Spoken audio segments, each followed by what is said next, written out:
Alors comment on va repérer, comment on va savoir, comment on va reconnaître le vrai Messie? Ben, le vrai Messie, il sera très différent des faux. Il ne va pas essayer de séduire avec des vitrines enguirlandées, des vitrines de Noël, des lumières partout. Non. Son langage sera le langage de la vérité. Et la vérité, ce n'est pas forcément ce qui est séduisant. Je répète, car je viens de donner la clé de la délivrance. Une vraie vérité, elle n'est pas forcément séduisante. Elle n'est pas forcément attirante. Ce n'est pas un beau fruit que tout le monde regarde.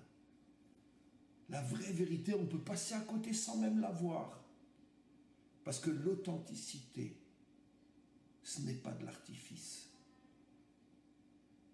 L'authenticité n'est jamais maquillée, elle n'est jamais parfumée, et elle n'attire jamais, du moins dans un premier temps, elle n'attire jamais la majorité. Ça, c'est la vraie vérité. Le Mashiach sera un homme simple, qui viendra de nulle part et qui ne ressemblera à personne. Il ne viendra pas de l'élite thoraïque d'Israël. Ça ne sera pas le tzaddik que tout le monde connaissait déjà et que tout le monde attendait. Alors quand c'est que tu te dévoiles, quand c'est que tu te dévoiles. Non. Il ne viendra pas sur un cheval en or. Il viendra sur un âne. Oui, sur un âne. Dans la simplicité la plus totale. On ne saura pas d'où il vient, qui il est, à quel clan il appartient, quel est son maître, qu'est-ce qu'il est, de quoi il se réclame, quelles sont ses références. Il sera tout et rien en même temps. La simplicité, un homme sur un âne. Pas attirant du tout. Personne n'aura envie de le suivre. Mais nous, on pensait que tu allais être un tel ou un tel. Celui dont le monde entier parle. C'est quoi ça? Ça, c'est le Messie? C'est le Mashiach? Sur un âne? Quoi, c'est ça qu'on attendait? Mais non, mais nous, on veut du feu d'artifice. Nous, on veut le plus beau fruit, du plus bel arbre. Non. Quand Dieu s'est révélé à Moshe, c'était dans un petit buisson.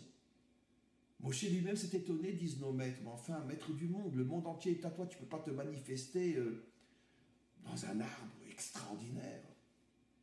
Et pourquoi sur le mont Sinaï? Nos maîtres disent que c'était une petite colline, la plus petite de toutes les montagnes qu'il y avait dans le Sinaï. Parce que le bon Dieu, c'est un vrai bon Dieu. Il est authentique. Il ne cherche pas la grandeur. Il cherche la simplicité, l'authenticité. C'est pour ça que le Mashiach, dans un premier temps, quand il va se dévoiler, mais personne ne va faire attention à lui. Personne ne va l'accepter, personne ne va le reconnaître. Il n'est pas séduisant, son idéologie, elle n'attire pas. C'est sûr que c'est plus facile de dire « Waouh, cet arbre est le plus beau » que de dire « cet arbre est interdit ». C'est la raison pour laquelle le Nachash était plus fort qu'Hachem. Hachem dit l'arbre est interdit. Le Nachash dit mais non, c'est le plus beau, le plus fort de tous. Lequel des deux est le plus séduisant? Celui qui te dit ne mange pas ou celui qui te dit mange, tu vas recevoir des forces, des lumières incroyables. Et donc c'est comme ça qu'on reconnaîtra le vrai Messie. Ça sera un homme sans artifice, sans vitrine, sans gros moyens, sans nom particulier. La simplicité absolue, c'est-à-dire l'authenticité véritable. Bon, allez, qu'il se révèle déjà. C'est sûr que ce sera très très très dur, parce qu'il aura tout le monde contre lui. Parce qu'il viendra d'un endroit d'où personne n'imaginait qu'il pourrait sortir. La déception sera énorme. Oh, on pensait que c'était un tel, on pensait que c'était un tel. Mais pas ce plouc-là. Ouais. La Torah nous a déjà tout expliqué. Plus c'est séduisant, plus c'est grand, plus c'est lumineux, plus c'est waouh, plus c'est des milliards qui le suivent, et plus tu peux être sûr que c'est un véritable mensonge, un serpent, un faux messie. Celui qui est tout seul,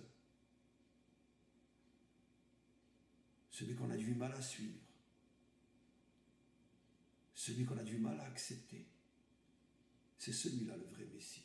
Amen.